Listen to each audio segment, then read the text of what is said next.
আসসালামু আলাইকুম everyone, welcome to Fauzia's cooking world. আমি ফৌজিয়া চলে এসেছি নতুন আরেকটি রেসিপি নিয়ে। আমার আজকের রেসিপি রিফ্রেশিং ওয়াটারমেলন জুস বা তরমুজের শরবত। এই গরমে এনার্জি বুস্টার হিসেবে সাহায্য করবে। আসছে রমজানে আপনারা চাইলে খুব সহজেই এবং অল্প সময়ের মধ্যে তৈরি করে ফেলতে পারবেন এই জুসটি। প্রথমে আমি একটি বাটিতে কয়েক টুকরা তরমুজ নিয়েছি। এখন আমি এরকম একটা সবজি কুড়ুনি দিয়ে তরমুজ থেকে জুসটা আলাদা করে নিব। এভাবে করলে একদম পিওর জুসটা পাওয়া যায়, তবে খুব সাবধানে করতে হবে যেন হাতে না লাগে।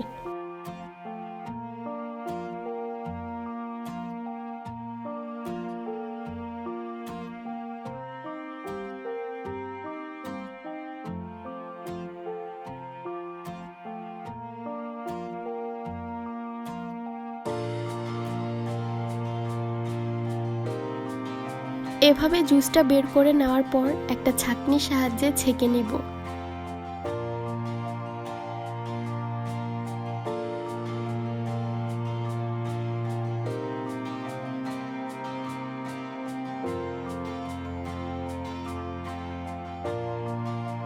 ছেঁকে নেওয়ার পর একটা টুইস্ট হিসেবে 1 চিমটি পরিমাণ লবণ মিশিয়ে নিব, এতে করে জুসের টেস্টটা ভালো আসবে।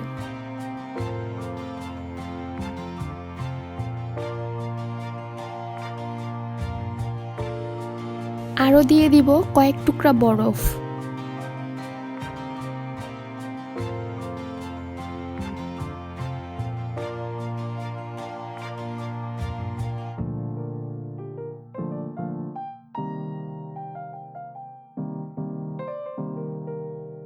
ব্যাস, তৈরি হয়ে গেল তরমুজের শরবত।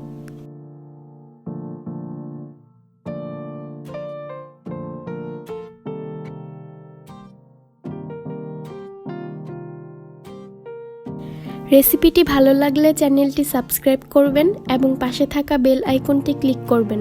আল্লাহ হাফেজ।